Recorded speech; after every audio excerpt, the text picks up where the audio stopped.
Hey guys, YouTuber Nerded here. Alright, and now here I am now to finish off these rise and fall of John Hughes reviews. And to finish off, as I've said, I'm gonna be finishing them with a review for Home Alone 3. So I am finally talking about Home Alone 3. I've already reviewed all the other ones, but yeah, I haven't reviewed this one yet. Yeah, and the reason why I really haven't reviewed this one, like I've reviewed like all the other ones during Christmas time, yeah. But yeah, the reason I haven't talked about this one is of course like this film isn't even a Christmas movie like the other ones are. Yeah. It establishes that this movie is actually set in January. So it doesn't even actually take place during Christmas time, so it's not actually a Christmas movie. So that's why I haven't actually ever reviewed this movie in any of the times I've done Christmas reviews. Yeah, but yeah, now here I am, and I am finally talking about this movie, and now I have reviewed all of the Home Alone movies. Yeah, like was like I've been saying in these reviews, ever after Home Alone 2, like John Hughes really did like seem to really like have a change in style and really like add the Home Alone slapstick formula to like the films that he did after Home Alone 2 with like the ones I've been talking about, Dennis the Menace and Baby's Day Out and Flubber and even like 101 Dalmatians to an extent. Yeah, but as I've been saying, like just the slapstick formula really did not work for those movies, yeah, because yeah, and the slapstick really just did backfire for John Hughes, and the films really did not turn out well at all. Yeah, and I guess with like all of them not really turning out so good, John Hughes finally just ended up like breaking down and went back to the drawing board and returned to the Home Alone franchise and wrote another Home Alone movie. Yeah. And yeah, and how did it do?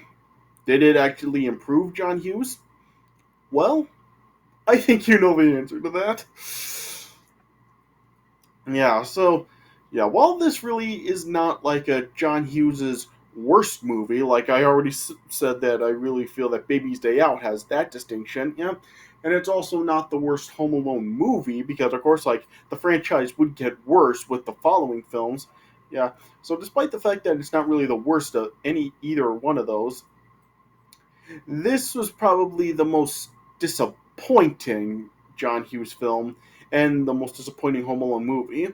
Because especially like coming off the heels of like the first two Home Alone films, and then at the third installment, they give us this. Yeah, I mean, with the other films, like the following Home Alone films, like despite the fact that like they were like really worse than this film was, I mean, it's not like they really had a lot to go off of. I mean, with like how much of a disappointment this film was. I mean, this film, like the other films, really like weren't really as disappointing. But this one, coming off of the first two films, yes, this was like a really big disappointment.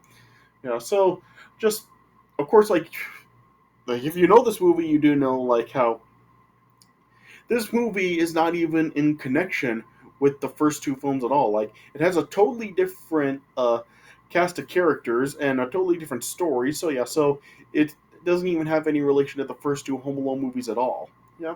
So just why did John Hughes even decide to write this movie if he didn't even like bring back any of the original characters? I don't know if like John Hughes was actually intending to actually write a third Home Alone film that was actually a continuation from the first two, like that had Kevin and everybody back in it. But yeah, there was like some trouble with it because like Macaulay Culkin like really like wasn't succeeding after Home Alone 2 and all this stuff. So I guess like John Hughes, I don't know if like John Hughes actually did face some trouble for that, so it was like put off. But then all the years later, John Hughes then wrote another one, but just wrote in all different characters. I don't know if that is actually the case or not, but yeah, it really just ended up really like backfiring for John Hughes. Like, yeah, this was really like the last well-known film that John Hughes did after this. Like, John Hughes did write like a few more films after this, but yeah, they really didn't succeed. Yeah, Yeah. So I really think that this is really the film that really just really did just like burn John Hughes like just totally to the ground after this. Like I said with Baby's Day Out, like he hit rock bottom, but it didn't end his career. This one, I really think that really did it. I think this film did that for John Hughes. Yeah. So just I really don't know like what John Hughes really was trying to do with this film. I don't know if like he just like wrote this under like contractual reasons or what, but yeah, this just really did not work. Yeah. So, yeah, this film really just had pretty much like an entirely different cast and crew altogether. Like I said, the film really does have like totally different characters from the first two films. Yeah. And it really, not even really like a lot of the crew really did return for this film either. Like Chris Columbus did not return as director, John Williams did not return for the music, and yeah, pretty much like no one else that worked on the first two films did return for this one. In this movie, this was under the direction of Raja Gosnell. Yeah, and I've already talked about like how bad of a movie director Raja Gosnell is back when I reviewed like Scooby Doo. Like he's just awful. Yeah, but what's kind of like interesting is that Roger Gosnell was actually the editor of the first two Home Alone films. So yeah, so and now in this one he's directed. He was the director for it. So I found that kind of interesting. Yeah, and in the film, like I said, it really just has like a totally different cast of characters, and I really do think that that is really like the main reason why this movie ended up failing. Like this movie just, yeah, I mean, what were they thinking? Like seriously, the movie really just has like totally different cast of characters, different family, different villains, and just a whole different setup altogether. So yeah, and as you're watching the film, it really, as it starts off, it's like you're just like watching like a spy movie as it starts. So yeah, so the film even does have like a totally different tone from the other two films as well. So yeah, so just why did John Hughes change so much for this movie? Like this, as you're watching it, it really doesn't even seem like this is actually part of the same series as the first two films were. So yeah, so just I really don't know what. I mean, of course, like I've already talked before about like how Roger Ebert said that this film was better than the first two, which is an utter load of nonsense. Like I'm really not going to talk about that, but yeah, you can go watch the Siskel and Ebert review for this movie and just see Roger Gosnell's nonsense. Roger Ebert's nonsense.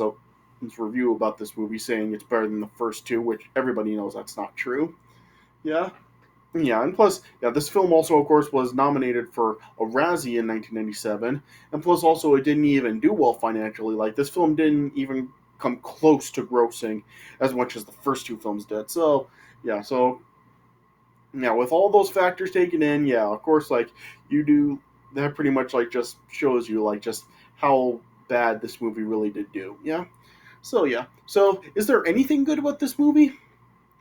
Well, I do think that some of the performances are decent. Like the film does star Alex D. Linz as the main character of this film, Alex, and he is actually delivers a pretty solid performance in this movie. Like I talked before when I reviewed Max Keeble's Big Move, how he really did seem to be like a relatively decent actor and did a decent job in his films. He just really didn't pick very good ones.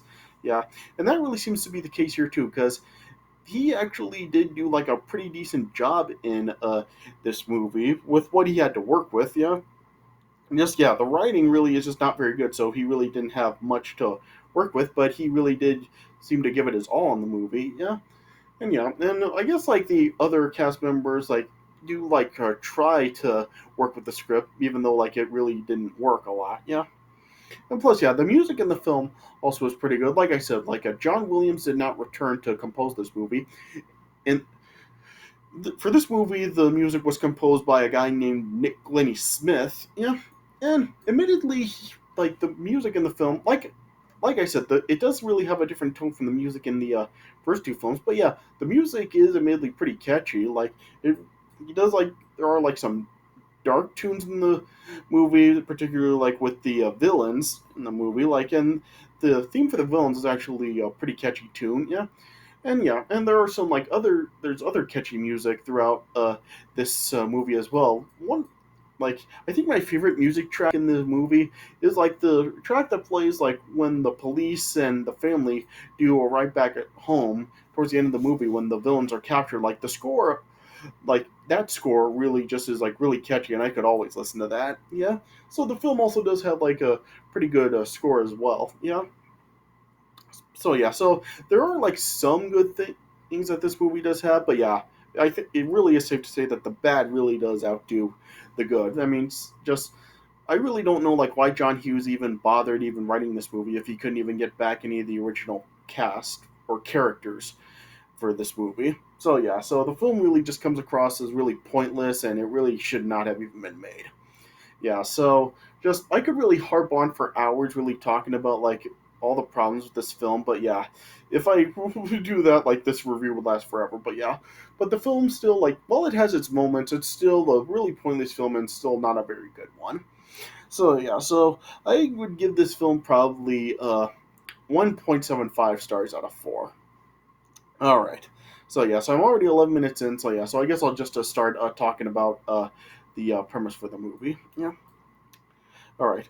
So yeah, so the film opens up like when it actually like starts, you do like hear like the original Home Alone theme, but then yeah, then it shows like in Hong Kong, there's this like a North Korean mob boss that has like some clients that are wanting to build a missile that can't be detected by radar, and so then he and uh uh he dispatches his one of his agents, Peter Beaupre, to steal a microchip to cloak the a missile. So then, yeah, then it shows how Beaupre, along with three of his comrades, Jernigan, Unger, and Alice, is then uh, ending up stealing a $10 million microchip, and then yeah, then they hid it inside a toy remote control car to sneak it past airport security, and then as they then were at the airport trying to like get the bag past security, they it showed them there was a luggage mix up, and someone else took their bag. Hag, and so then they were trying to find the bag, looking all through the terminal, but couldn't find it. Yeah. Then they then realized that the bag has to be on a plane, and so then they saw that there was a flight for Chicago boarding, and so then they boarded the flight and went to Chicago. Yeah, and I guess that is like another thing that this movie uh, does have in common with the first two films is that once again it's set in Chicago. Yeah, yeah, and so then yeah, then as they landed in Chicago, they then discovered the remote control car that was taken by an elderly woman named Mrs. Hess. And as they were trying to catch her to try to get it back, she ended up leaving before they could get her. But then they then questioned the cab driver that picked her up about where she lived, and as he was describing the house and the street to him, then it showed how um, Alex Pruitt was then shoveling snow for Mrs. Hess. Then yeah, then Mrs. Hess then uh, showed Alex the toy car that was mixed with her a bag, and then she then gave Alex the car as payment for shoveling the snow. Yeah, yeah. Then yeah, then when Beaupre and the others then arrived on the street, they saw that like pretty much all the houses were the same. So they decided that they had to well they then had a plan to really just search all the houses his during the day because they're in the Chicago suburbs and nobody would be home during the day, which really does not make sense. I mean, they could have handled this so much easier. So, yeah, of course, like this is like another thing about the movie that really just makes no sense. Yeah, and I guess I should also mention something else about this film having really just like a different cast and a different family with Alex instead of Kevin. I actually did hear a theory about like how this film could actually sort of be connected with the first two films. Yeah, I heard a theory that like the way this film could actually be connected with the first two films is like what if Kevin and Alex may actually be cousins, I mean, because if you really do think about it, that could be a possibility because, like, Kevin and Alex's moms could actually be sisters because in the first two films we never actually do see any of Kevin's mom's side of his family. Like Uncle Frank and Kevin's cousins were like all through Kevin's dad, that side of the family. And plus also like seeing as how both Kevin and Alex's moms were redheads, it could make sense that they were sisters. Yeah, and yeah, so it is a possibility that Kevin and Alex should be related, and Kevin may have actually given Alex some advice on like setting booby traps for the goons, like Kevin did on Harry and Marv. So, yeah, that does give you something to think about. I mean, maybe the film could be connected in the first two films in that sense. Yeah, yeah. But anyway, yeah. Getting back to business here. Yeah. Then Alex then like discovered that he actually has the chicken pox. Yeah, and I think that his reaction was really like kind of weird because, yeah, I mean, he saw like that his there were like chicken pox all over his stomach, but it showed that he like went upstairs to the bathroom, and as he like got undressed, he didn't like freak out until he saw them like all over his body after he was naked, which is kind of weird. Like, does it just confirm the chicken pox if they're on his butt or something? Yeah, yeah. And in this film, it shows that like Alex's sister Molly is actually played by Scarlett Johansson. So interesting seeing Scarlett Johansson in this movie. I don't know if this was actually her first film role or not. Yeah, but interesting seeing her. Yeah, and Alex also has a brother named Stan, and Stan like has this like green parrot who talks. Yeah, the green parrot like would talk throughout like the movie. So yeah, so I guess this was just like something for like comedy. Yeah, but it really isn't very funny. Yeah, so with Alex having chicken pox, of course, like he has to stay home from school. Yeah,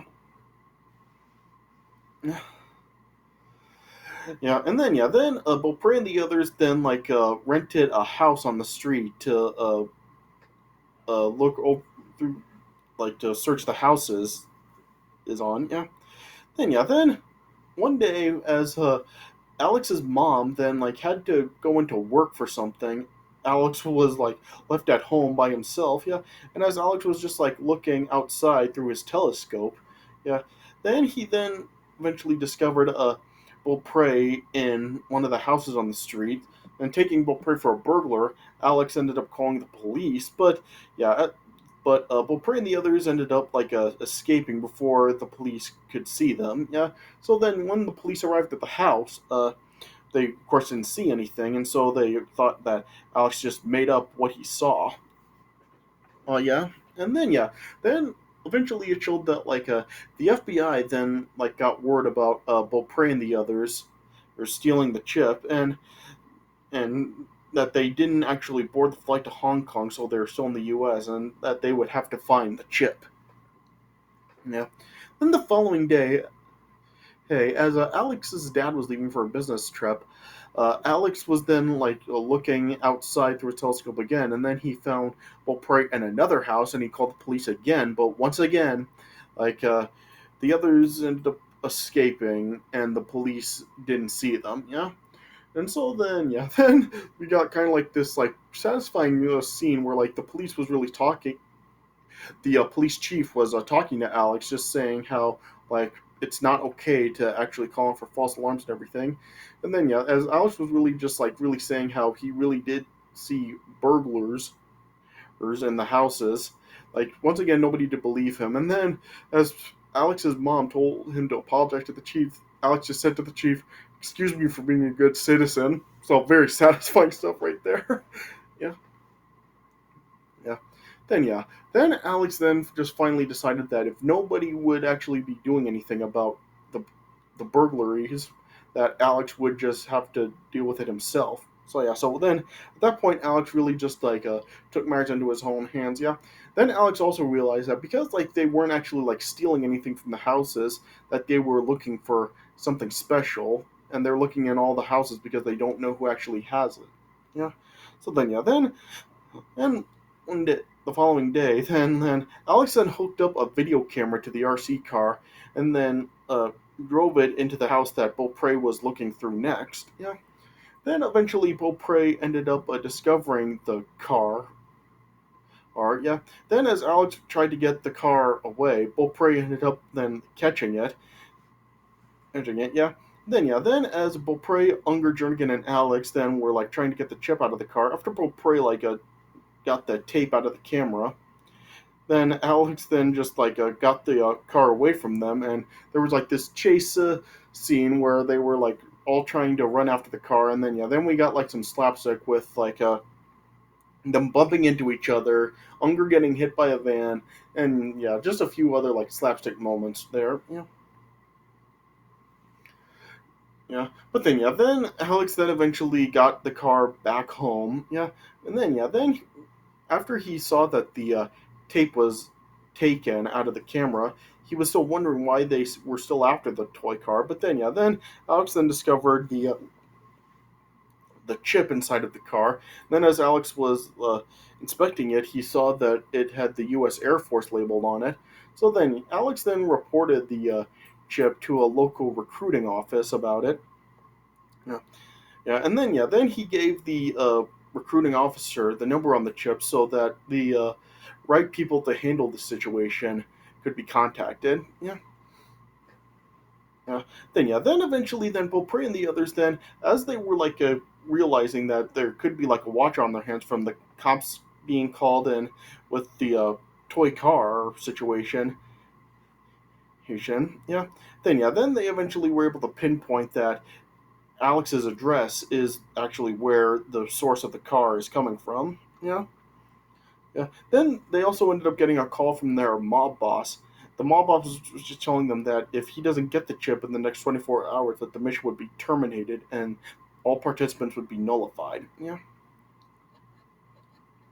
Then yeah. Then after Alex's mom got a call from supposedly the mother of a friend of Alex's, then who was like really just Beaupre and the others. Yeah, they then got their confirmation that that's where the car is. So then with Alex then knew that they were going to be coming after him. So then Alex this realized that he had to actually fight them off. So then that night then Alex then just filled the house with a whole bunch of booby traps. And he just rigged the house full of booby traps, just like Kevin did in the first two films. Yeah. And the songs that were played during the montages of the traps being set up, they were actually pretty catchy songs too. Yeah, yeah, yeah. Then eventually, then the FBI then got a notice about uh, the Air Force being notified about Alex calling the recruiting office about a chip. So then the FBI then went to Chicago. Yeah, and yeah, then as Mrs. Hess then was called by Alex's mom to watch Alex for a time. As she was heading across the street to Alex's house, then Beaupre and Alice just confronted Mrs. Hess, and then Alice then just locked Mrs. Hess in her garage, taping her to a chair. Yeah. Then we had the bits with all the booby traps, with Beaupre, Alice, Unger, and Jernigan, all around the outside of the house with booby traps. So yeah, so we had the booby traps, but yeah, these traps really are not really as entertaining or memorable as the ones in the first two films. They really are not on the level of the traps from the first two films, but there are some funny ones. There's a bit where Unger is attempting to cut some yarn that Alex has in the front, which is actually wired up. Yeah, and yeah, and there's also ones a big trunk of books falling on Unger and Beaupre. Yeah. There's this bit where this lawnmower ends up coming down onto Jernigan, which yeah, like Nostalgia Critic said, it's really not funny. That just seems like something out of a horror movie. Yeah. There's a bit where a couple of flower pots end up falling onto Alice's head. And yeah. And yeah, and we just get some other traps throughout the movie. At one point, Beaupre is looking through the door slot for like mail. Then Alex like sprayed like black spray paint into Beaupre's eyes. Yeah. Then there's also like like a trap where like a Beaupre opens up like a closet, and like Alex has like this like rod with a boxing glove on it that comes and punches Beaupre right in the nuts. Yeah. Yeah. Yeah, and yeah, just some other traps throughout the house. Like there's this one point where like Unger gets his that Alex launched a bag of like plaster Paris into Unger's face. Yeah. Yeah. There's this one point where Unger like gets his feet stuck in a couple of like small wagons with glue in them, and it's like he's like rollerblading in the house. Yeah. Then at one point he ends up rolling down the stairwell to the basement, and then he accidentally like fires off a gunshot to like some pipage, and then just a bunch of sewage ends up falling down on him. Yeah, yeah. Then eventually the four then met back up, and then yeah, then they investigate inside the house to try to find Alex, and then at one point, Alex's pet rat Doris ended up climbing into like a hole in Jernigan's pants, and Alice ended up discovering Doris and tried to actually whack Doris, but Doris moved out of the way, and Alice ended up hitting Jernigan right in the nuts, and yeah, then we just had that operatic scream from Jernigan. So yeah, I guess that was like an homage to like when Marv tried to hit the tarantula on Harry from the first film. Yeah, yeah. Then eventually Alex was able to get out of the house, and then yeah, then as Alice, Unger, and Jernigan then discovered Alex outside, they then saw there was a trampoline outside. So Unger and Jernigan then attempted to out, jump out from the roof onto the trampoline to go after Alex, but then it showed that they just went right through the trampoline into the Pruitt's pool. Yeah. And yeah, then as Alice then tried to go down the dumbwaiter, or Alex ended up removing the floor piece, and so she ended up just falling right down from the attic to the basement. Yeah. Then Alex then was able to save Mrs. Hess, but then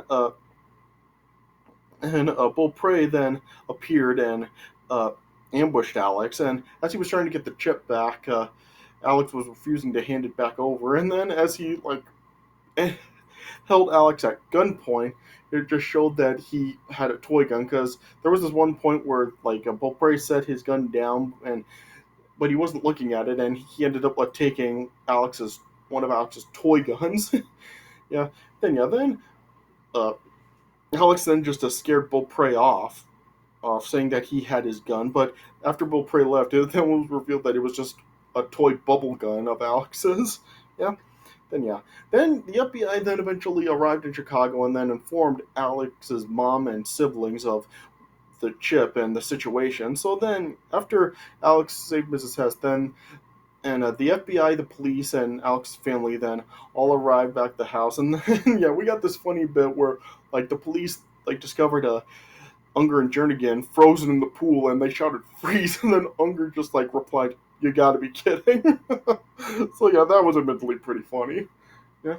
Then Alex then embraced with his mom and siblings, and they apologized for not believing Alex. And then Alex then handed the chip over to the FBI. Yeah. And then Unger, Alice, and Jernigan and then were all captured and taken away. But Beaupre seemed to disappear, but then it was revealed that Beaupre actually was just hiding in an igloo kind of fort. Yeah. But then the parrot then arrived on the car. Yeah. And it showed that the entire fort was just filled with firecrackers, and then the parrot ended up lighting the firecrackers and fled from the fort, and then the firecrackers all went off, and Beaupre ended up being discovered, and he ended up being arrested as well. Yeah. Then it showed Alex's dad returning home, and then it just showed how Alex's family, Mrs. Hess, and the police were all throwing a celebration for Alex, and it also said how like Alex would be given like a six-figure reward for recovering the chip. Yeah. Then the dad then arrived home, and then he gave Alex like a gift, which was like another RC car, though it's not revealed whether it's the same one that he already had or not. Yeah. Then the film ended with Beaupre, Alice, Unger, and Jernigan's mugshots being taken, and it also showed that like they ended up catching Alex's chicken pox as well. Yeah, and that's how the movie ended. Yeah. So like I said, like the film really doesn't work. It was an absolutely pointless film to make. Like if you couldn't bring back the original characters, they shouldn't have even made this film. Plus, yeah, it really just has like a totally different tone with like the darker spy-like movie style that it really has, especially at the start of the movie. But yeah, it also goes on throughout the movie. And plus, yeah, just like with like Beaupre and the others, like despite the fact that they're like international agents, like just it's really hard to buy Alex really just like taking them out like they did. Like Harry and Marv really were not very bright with Kevin, so it made sense how Kevin could really do that. But here, just a sick 8-year-old actually beating down like four international agents, like really, like how is that even believable at all? So yeah, so it really is understandable like why this film really just wasn't liked, and it really didn't do well, and yeah, it just really just was a bad movie. So yeah, so like I said, while it's really not the worst Home Alone film, because of course like it did get worse with the sequels, the following sequels. Yeah, this is like probably the most disappointing one of the series, especially considering that it was like coming off the first two films and just the big drop in quality that it had. So yeah, so really easy to see why this film really failed. Yeah, so like I said, I would give the film like 1.75 stars out of 4. Just a real bad movie, and probably John Hughes' most disappointing film. Yeah, and like I said, just like after this film, this was pretty much like where John Hughes just really lost all his momentum. Because yeah, after this, like this wasn't the last film John Hughes did. John Hughes did write like a few other films after this, like Just Visiting and a couple others. But yeah, those films really didn't do really well, and just like after 2002, that was really like John Hughes really did not write another movie again. Just yeah, John Hughes just like stopped writing movies, just like he just like dropped off the face of the planet and never returned. And of course, in 2009, he passed away. So yeah, so yeah, so yeah, so of course, like throughout John Hughes' career, like he did really give like some ups and downs throughout his career. Like just the ups really were like pre Home Alone 2, and the downs were really after Home Alone 2. But yeah, John Hughes still did give like a lot of classics with like the early films I did talk about in these reviews. Yeah, and even still films that like while they didn't do well and not really well received, they still were like well known movies. So yeah, so John Hughes, like while he did like end up losing his touch, like John Hughes still did have like a big impact and still was like known as like one of the most famous movie writers of the generation. So yeah, so John Hughes did have a lot of ups and downs, and we can just all look back at John Hughes' resume and really just see all the films that he's written, such as the ones I've talked about, and just see just like the career that John Hughes did have, and just the impact he really did have for movies. So yeah, all right. So yeah. So this is really all I can say about it. So yeah. So this is my review of Home Alone 3. Yeah, and so yeah, and that wraps up these rise and fall of John Hughes reviews. So yeah. So I hope you guys did enjoy these reviews. I really tried to cover like John Hughes' most well-known movies. Yeah.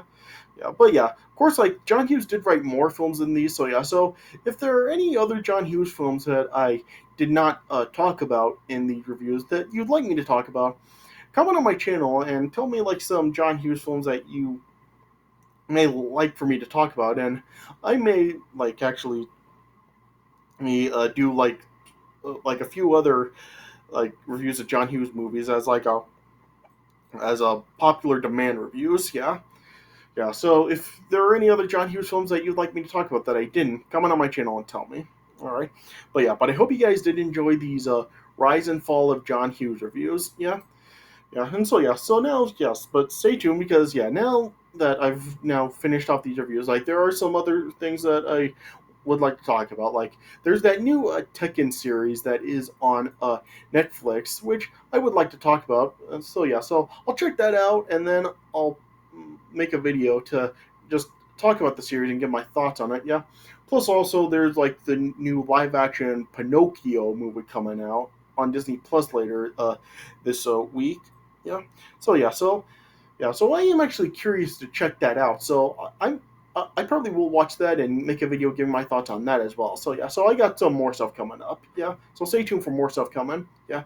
But I hope you guys did enjoy these Rise and Fall of John Hughes reviews. So yeah. So thank you to everyone who tuned into these reviews. I hope you guys did enjoy them. So thanks for watching, and I'll see you guys later.